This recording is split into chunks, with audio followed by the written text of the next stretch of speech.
What is up, guys? Buchanan here from Latium Technologies, Niskew's best kept secret. Today we're going to be taking you through some of the latest developments in our cable management technology for our IoT solution, Yondr.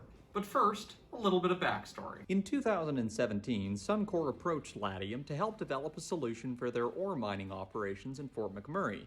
You see, Suncor utilizes a network of high-voltage cables to power their fleet of excavators used in the recovery process. Cables are often spliced together, creating lines that can run for multiple kilometers. In order to keep track of cables and determine approximate cable lengths, teams of technicians are tasked with walking the line and filling in manual reports. These reports can take anywhere from up to 1 week to 30 days.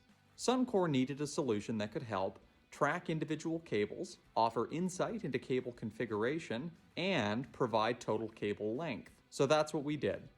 We started by developing a custom sensor that could attach directly to cable potheads and/or connectors. This sensory data is captured by our Yondr Edge devices, pushing data to a web-based application to help visualize messages using our mapping tool. However, this was only the beginning. Our team didn't want to just track cables, but rather provide insight on cable health, enabling those teams to pinpoint damaged cables in the event of a sudden loss in power. But more on that later. To do this, we would need to rework our sensors to include a ground-isolated induction coil to detect power through the cables non-intrusively. Moreover, these new sensors would require built-in nanosecond accurate clocks to record the course order of a sudden drop in power.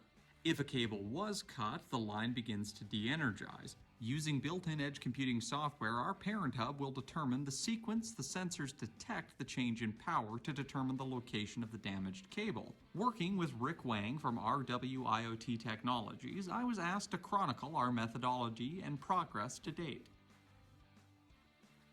Hi guys, Monday, November the 16th, here at Latium Technologies, Niskew's best kept secret, and I'm going to be chatting with Rick Wang today. Okay, Rick, I just want you to tell us a little bit about what all this is on the ground and what we're trying to accomplish today.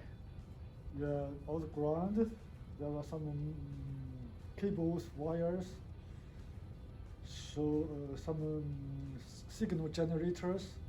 So we try to build a test system, test our concept, test our prototype sensors to detect when the cables damaged, our sensor will be able to quickly capture that signals. We build the simulation test network, sensor network, to do that. It's simulation in the real world, in the lab. What is up, guys? Buchanan here from Latium Technologies. It is Monday, November 23rd. We're heading in the back to see what Rick Wang is working on today. First, I guess this morning, I use the GPS models, use the GPS time, pass per second, the time signals to sync the real-time clock. If I finish that, this way, I will put this module. This is the root mean square chip. Root mean square chip. I will put it into my circuit, measurement circuit. I will vary inside.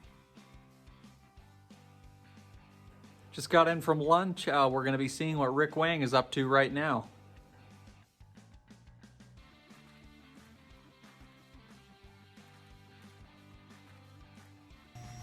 Rick, do you mind telling us what you're up to right now? Yeah, we hook up with 480 power source, 3-phase.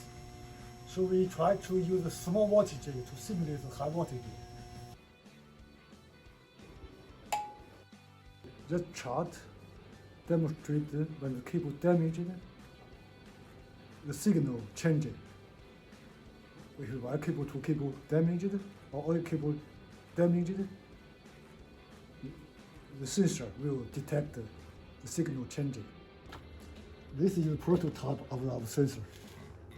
From here, antenna to the cable, sense the signal, electrical field changing. So measure our measurement circuit. Then the signals input to the microcontroller. they send to the LoRaWAN. So, to recap, in 1 month we have successfully set up an in-house testing location, configured GPS modules with our sensor's internal clocks, and proven that we can visualize the drop in power. Want to find out what happens next? Follow us on LinkedIn or visit us online at thelatiumgroup.com.